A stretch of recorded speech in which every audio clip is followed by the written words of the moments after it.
How many people every year need to get their foot or toes amputated because they eat too much?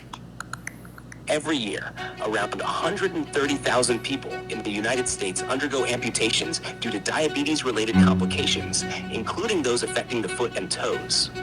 Diabetic foot ulcers, DFUs, are a common and serious issue among people with poorly managed diabetes. That is absolutely brutal news. I'm not trying to make fun of anybody, but I am trying to draw attention to the fact that we are too fat. In this country, we are too fat, and I want to explain some things to you, how I use the word fat, how it's been helpful to me, and how I've been utilizing it as sort of a shaming tool for myself and some other people around me. I'll tell you guys the same exact thing that I told to Bert Kreischer when Tom Segura asked me, what would your advice be to Bert Kreischer if he was here right now? And I said, hey, be less fat. Figure out a way to just be less fat. And you know what that means. And when I say to be less fat, I think it's something that, for those of you that may get offended by that word, you can pause for a second and just think, what does this actually mean, to be less fat? Well, to be less fat is just to pump the brakes a little bit on how over the top we are with our foods. We're ordering appetizers, we're ordering a salad with all the dressing on top of it. We're also eating a cheeseburger with the meal and French fries, and just a cascade of things are happening. We're doing that while we're sucking down a soda, we're eating a lot of sugar, and then we're finishing everything off with either a dessert at the restaurant or some sort of dessert or cheat meal when we go home. And I'm seeing this even in the fitness industry. People need to do a better job and find a way to be less fat. In my powerlifting career, we got into the situation where we would tease each other about being fat, and it was actually revered to have some chub on you, because in powerlifting, weight moves weight, and a bigger athlete oftentimes was a stronger athlete, all the way to the point where I had probably 8, 10, maybe even 12 men at my gym that weighed over 300 pounds, including a couple that were 350 plus, including one or two that were up over 400, and including one that was up over 500 pounds. However, the guy that weighed 500 pounds, Big Roy, he bench pressed 901 pounds in a competition. So the bigger they are, sometimes the more that they can lift. And in my case, I was upwards of 330 pounds, and I squatted over 1,080, benched 854, deadlifted 766. And we had many people come through Super Training Gym that were big and fat. We had guys like Scott Cartwright. We had guys like Eric Spoto come through. And Eric Spoto was more like just gigantic than he was fat. But some of these guys had some extra chub on them. And so when we started to say, hey man, you need to get fat, or hey, don't be so fat. So fat was kind of a call to bro, it's cool that you're getting big, but that's a little too much. We would also utilize what we would call fat shaming, and fat shaming was created by the legendary coach Jesse Burdick. Fat shaming is in reference to us doing cardiovascular training as powerlifters, which was basically sandbag carries, sled drags, sled pushes, pushing your car, farmer's carries, all kinds of different activities like that were getting you to move a little bit more. And one of the ultimate evolutions of that process of fat shaming was for us to walk with weighted vests. Now, for somebody to walk with a weighted vest, it's not really that big a deal. In fact, I forgot to put on my weighted vest. I'm trying to put on a weighted vest for most of the things I'm doing these days, and so here we go. Throw this guy on. This guy's 15 pounds. I've been wearing them on walks and hikes and so on, and I have 15 pounds, a 25-pound vest, and also a 40-pound vest. I think it looks pretty spiffy too. I also have a 6-pound vest that I wore this morning for a run. So things have changed a lot these days because I am less fat. I'm now right around 220 to 215 pounds, somewhere in that range, and still working my way downward. So what does this mean to be less fat? How do we be less fat? One way to be less fat is to simply cut out your carbs. As I would like to say, cut out your carbs or cut off your leg. If you cut out your carbs, you will not get diabetes. It'll be that much harder for you to get into a predicament like that.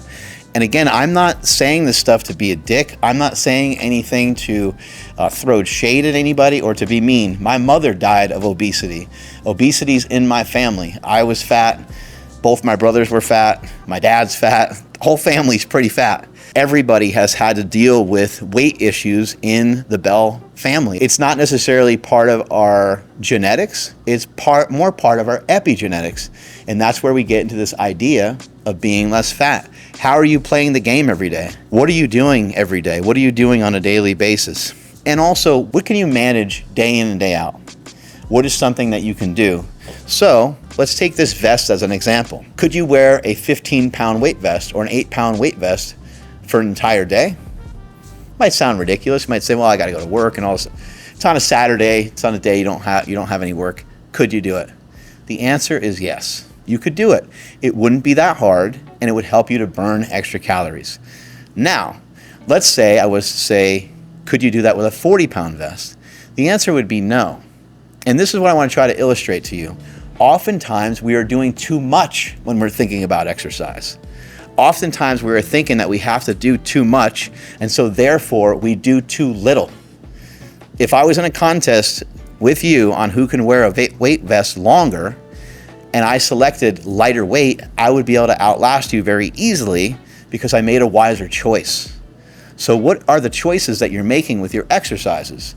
A burpee is one of the most effective exercises you can do per repetition in terms of how many calories you're going to burn doing that movement. It will light your world on fire, a burpee. They are amazing. But how many burpees can you do? And also, realistically, how many are you going to do? How much motivation does it take to do a set of 10 of burpees? How much motivation does it take to do 20 burpees in like 15 seconds? Like, it takes a lot of motivation. It takes a lot of energy. Therefore, what does that mean? You're probably not going to do it. If I said, hey, do 5 burpees before every meal, you're going to get 3 days down the road and you're not going to do it. Too hard, too difficult. So we actually need to select stuff that's a little easier for ourselves. And when I say be less fat, it means be more mindful of the things that you're thinking about and the things that you're doing. Be more mindful with your food. Be more reasonable with your food. Right now in this country, we have a hard time being reasonable with our food because we are addicted. We're addicted to food, we're addicted to alcohol, and we are addicted to coffee. I'm in the same boat. I'm addicted to stuff just as well as you are. But I've adapted and I've made some changes, and I have switched out some foods for other foods, and I've switched out some habits for some other habits. One habit that's easy to get into is to walk.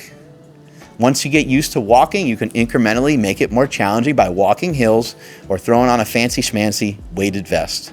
You could even just walk with a ball, a baseball, a basketball, a football, toss it back and forth with a friend, family member, your son, your cousin, your nephew, whoever, and you can have a great time on some of your walks, and you could be getting in some exercise. But if I was to tell you that one of the most important things for you to manage your body weight over the next couple years is going to be for you to go outside multiple times a day and go for a walk, you're probably going to brush it off. Because of why? Because you think it's too little. You want an app. You want some sort of workout regimen or program. You want an app that calculates your calories, that's going to dictate between you weighing yourself every day and you measuring around your waist and you checking the mirror and you typing in all this information into your phone every day. You want that to spit back information to basically tell you that you're getting leaner and that you're heading in the right direction. What I'm telling you is that you don't need to work that hard like that. But what you do need to do is you need to be reasonable. So when I say be less fat, it simply means be more reasonable. So how about we start thinking about this? Rather than thinking about the goal, let's think about the system. That comes from James Clear. James Clear basically states that when we think about the goal, let's say you're listening to this right now, you weigh 300 pounds, and you want to be 200 pounds. The goal is like arbitrary. The goal basically almost doesn't even really matter. I would like for you not to think about the goal. Let's instead think about the system that's going to get you to 200 pounds. What's going to get you to 200 pounds is probably a lot of activity. So let's first of all think about energy out. Second and third, let's also think about how we're managing our stress, how we're sleeping. And then fourth on the list, that's when we start to dig into the food more. If we dig into the food right away and I start to take food away from you right off the bat, you're gonna get grumpy and it's not gonna work. We need stuff that's going to work. We need things that you're actually gonna be able to attach yourself to. So if I say, you know what, dude, it's football season. I know you love football. I'm not gonna take away your wings. But I would like to see you go on 3 walks every single day for a minimum of 10 minutes outside, getting some sunlight. And as it gets cold out, I want you to freeze your ass off every once in a while to get some of that cold exposure, to get your mitochondria to be more functional so that you utilize the energy that you're consuming better. Would you do it?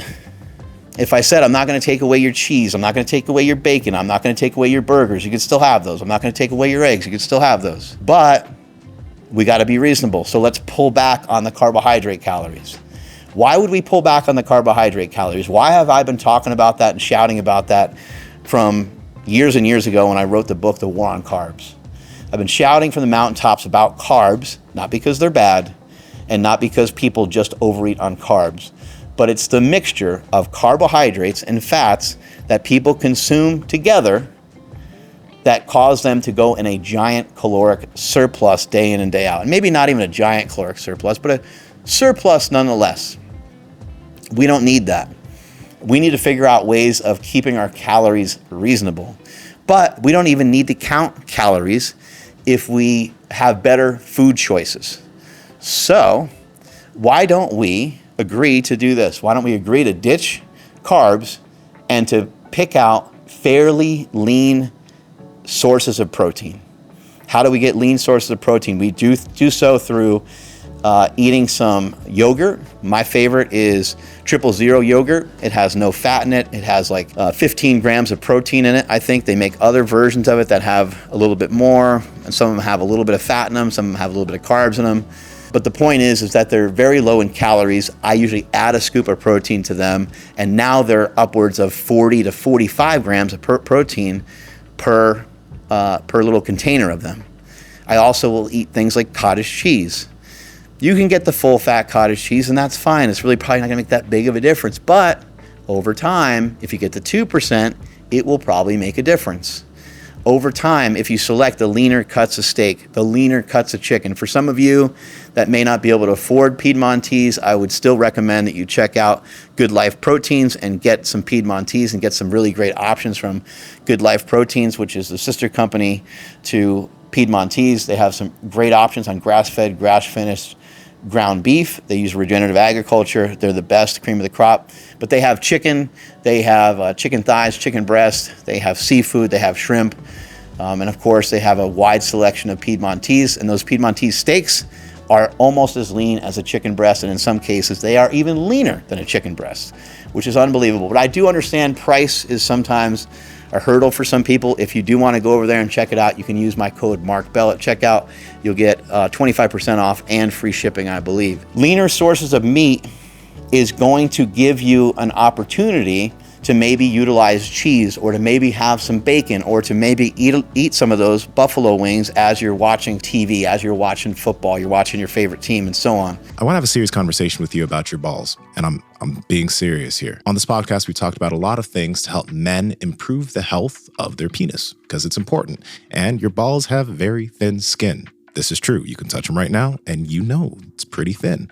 Women do a lot of things to take care of their vaginal health, and men, we don't really think about the things that we put right directly on our balls, like our boxers. A lot of popular brands out there have chemicals that are literally touching your balls. Think about this. When you're in the gym sweating, when you're at work sitting, when you're doing all these things could be permeating into your scrotum. Things like BPA, phthalates, pesticides, insecticides, toxic dyes, toxic fertilizers, formaldehyde, all of which could lead to and could exacerbate lower testosterone, erectile dysfunction, and potential infertility. That's why I've partnered with NADS. And NADS is made with 100% organic cotton and no toxic dyes. So instead of putting just anything on your manhood, it's a good idea to get your hands on some NADS. And Andrew, how can they get it? Yes, that's over at nadsunder.com. That's NADS under.com. And at checkout, enter promo code PowerProject to save 15% off your entire order. Again, that's at nadsunder.com. Links in the description as well as the podcast show notes. What I also want you to think about in the Be Less Fat journey is to eat twice. So for every meal that you have, that might sound counterintuitive, have a double breakfast, have a double lunch, and have a double dinner. And what I mean by that is try to protein leverage every opportunity that you can. Because if for breakfast, if we have a protein shake, maybe as we're cooking the breakfast, hopefully that drives some of the hunger down and you don't need to eat quite as much. If we have a protein shake with lunch, that might drive hunger down and then you end up eating a little bit less. And we do the same thing at dinner, that will drive down your hunger. Or when it comes to dinner, maybe we cook up a really badass burger. Maybe it's 85-15 in terms of its fat content. Maybe there's some good cheese in there, and maybe there's some bacon, and maybe it's just like this absolutely delicious burger and it's got some fat in it, right? But maybe we surf and turf it and you cook up some shrimp with that as well, or some scallops or something like that. Well, now you just took a meal that was a good source of fat and protein, and now you just jacked up the protein percentage on the meal. So those are some things that are very easy to do. You guys know how much I love talking about walking, but not everybody loves to walk. Well, what do you like to do? What about bike riding? Maybe we compromise a little bit. I would absolutely love for you to be outside, because the value of the sun, and the sun is going to be one of those things that, again, increases your ability to utilize energy. And the sun gives you so many signals. The sun is going to give you melatonin as well. And when we mix that with getting the correct light signals at night, when the sun goes down, you shut down your lights, and or you wear some funky glasses to block out some of the blue light that you're getting. The darkness at night and wearing those blue blocking glasses at night is going to be the thing that's going to help you to release melatonin. So like when you see the sun in the morning, it's helping you to produce melatonin, but you don't have access to it until you see the darkness at night. And that's what releases it, and that's what helps you get to sleep. Guess what else the sun does? It helps regulate your hunger hormones. It helps regulate your hunger hormones. So do me a favor and be less fat and see the sunrise every single day. You might say, I'm hearing similar stuff from some other people now, and I heard, Dr. Jack Cruz talking about this, and you might be hearing it from various people. You're going to hear this more and more and more, because this stuff works. I've been doing this for the last couple months. I feel absolutely amazing. I feel like I have more energy than ever. There's also something just a little majestic about it that is hard to explain. It's just a beautiful, wonderful thing to see the sunrise. Maybe you guys don't feel the same way. But I feel the same. And I'm sidetracking a little bit for a second, but something I wanted to share with you that I heard Dr. Jack Cruz say on a podcast, and this was really interesting to me. And I sent this to my uncle, because my uncle moved from New York to Florida. People in New York are known for what? They're known for being a fucking asshole, right? They're known to have a chip on their shoulder, right? A lot of people move from New York to Florida, and guess what? The chip on their shoulder is removed. There's not that much light in the Northeast when you grow up in New York. And that's probably why people are a little bit grumpy. They don't have quite the sunshine. Then you move down to Florida and you got that sunshine all day, and it changes everything for you. It changes your perspective.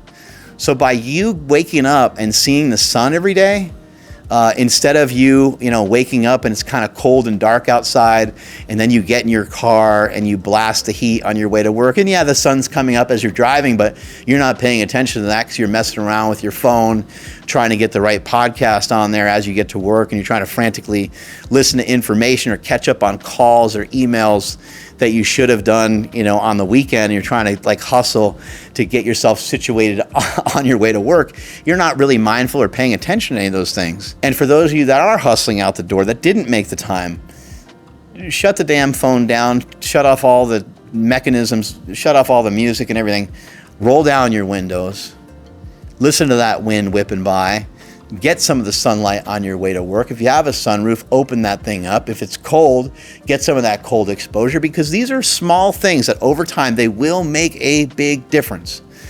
And on the Mark Smelly Bell channel, I'm releasing a bunch of videos talking about how to get to single-digit body fat. It's a single-digit body fat series.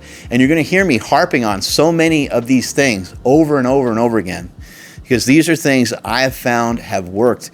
And what I'm obsessed about and what I'm into is I like to try to find things. I like to try to look in places other people aren't looking. Not so I have something novel, because I got nothing to sell you here.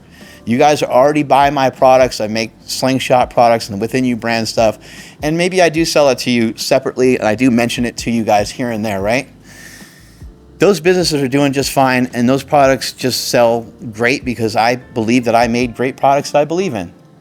But I'm not ever trying to sell you. When it comes to this kind of stuff, think about it. Think about how much of this information I've been giving you for so long. Since 2006, when I started the Super Training 06 channel, the first video that was ever on there was a video of my son giving my daughter a doll because she was just born. And there's a lot of videos that are like that, and they're just flat out authentic. There's videos of me at my dinner table discussing nutrition with you, and my daughter's like 3 or 4 years old, and she keeps grabbing the camera, swatting at the camera, and telling people that they need to eat apples and stuff like that, because even at a young age, I tried to teach some nutritional stuff to her to give her some value with nutrition as well. And so I've been spitting this information for a long time, and that was way before I ever sold one thing. That was way before I ever sold a Slingshot or anything like that. And I've been doing this for so long because I care. I really do want to see people make changes. I'm not starting this single-digit body fat series to be famous. I'm not starting it to have a video go viral. I'm not starting it to try to link up or marry to other companies and to, sell ads and advertising and all these other things. I'm not doing any of that for any of those reasons. And even if I was doing it for those reasons, I don't think it's necessarily a bad thing.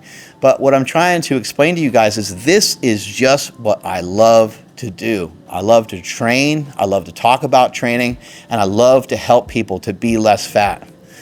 So a way that you can be less fat is just trying to follow some of these simple steps, right? Go for a walk. You don't like walking that much? How about a bike ride? What's something that you used to like to do that you can still do? Can you still skateboard? Can you still ski? Can you still, insert the thing that you used to like to do. If you can't do it anymore, that is something to think about too. How wonderful would it be if you could get back to that? Maybe you used to surf. Maybe you used to mountain bike and you're not strong enough anymore to do it, or you have too much pain and you had to kind of give it up or retire from it. Well, you can get back to it by following some of these simple rules. The next thing that I mentioned was to reduce the carbs. Do you have to reduce the carbs to zero? Do you have to kiss them goodbye forever? No, you certainly don't. But most of the time when people are talking about carbs, they're not talking about fruit. They're not talking about potatoes. They're not talking about rice. So could you eat a little bit of that here and there? Sure. I would say if you're trying to follow a specific plan, you're trying to follow something that I'm sharing out to you to help you lose weight, the main thing that I would start off with is just maybe have your carbohydrates like once or twice a day and package it around your training. You can also just buy my book, The War on Carbs. So there you go. I'm trying to sell you something. But that book is like $20. It's really easy to understand. It gives you all the information you need. But there's not any more information you really need to know than what I just said. I would say keep your carbs under 100 or keep your carbs under 50. Play around with that a little bit because everyone's a little bit different when it comes to that. I wouldn't really even bother to count anything else. It's nice to have your protein around 1 gram per pound of body weight, but when you're eating certain amounts of fat and stuff like that, it doesn't even need to be quite that high. But for hunger purposes and things like that, you can jack them up a little bit. Eat your vegetables because vegetables are filler and they'll help fill you up a little bit, and that makes managing your body weight a little bit easier. And lastly, of course, we have some sort of weighted something or other. I need you guys to lift. I would love to be able to sell you fitness and these things without any sort of lifting protocol, because lifting is tedious and it kind of can suck at times.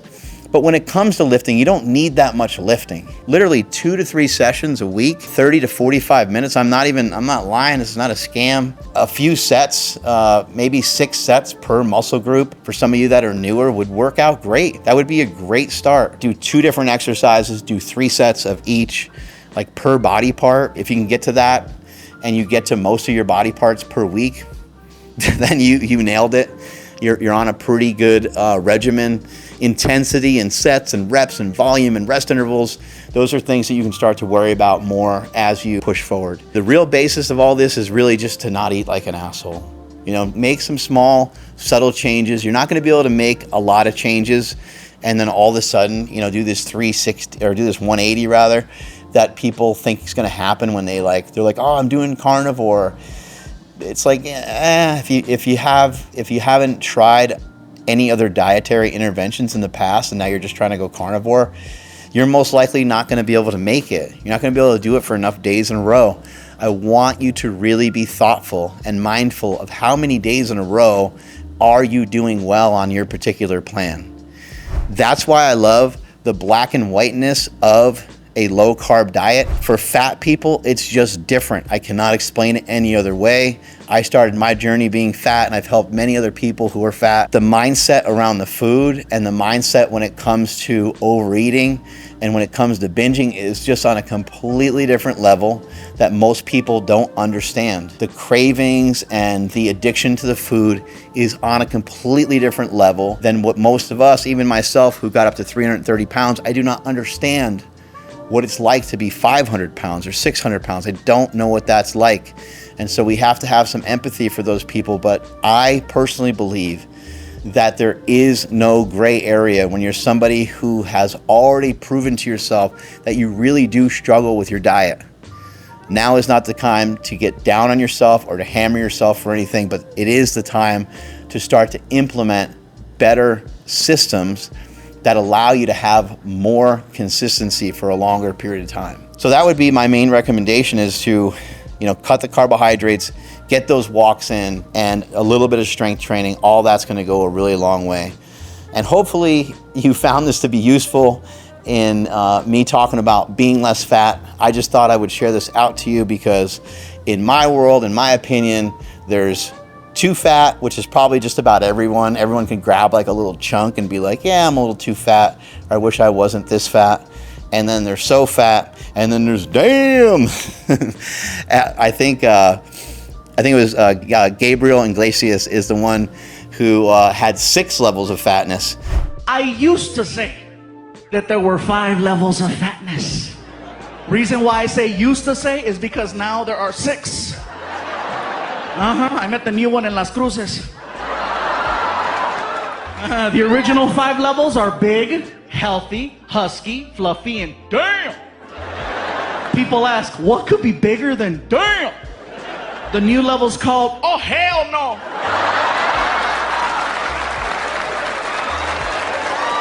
The way that he said it was absolutely amazing, and I thought he shed some good humor on a topic that can be very dangerous because people are dying left and right, and people are getting diabetes and all kinds of other metabolic diseases. I would say most of the metabolic diseases we have are simply most things are coming from metabolic disorders, which are just coming from our food and coming from mistakes that we're making by not getting outside and not getting enough movement. Strength is never a weakness. Weakness is never a strength. Stop being so fat. Catch you guys later. Bye. Oh, hello there. You made it to the end of the video, which means that you'll like this video. It's another deep dive. I'm pretty sure you're going to like it. And, well, at this point, you're probably still here because you just want to hear what I'm going to tell you about this video, right? Well, Say something. no.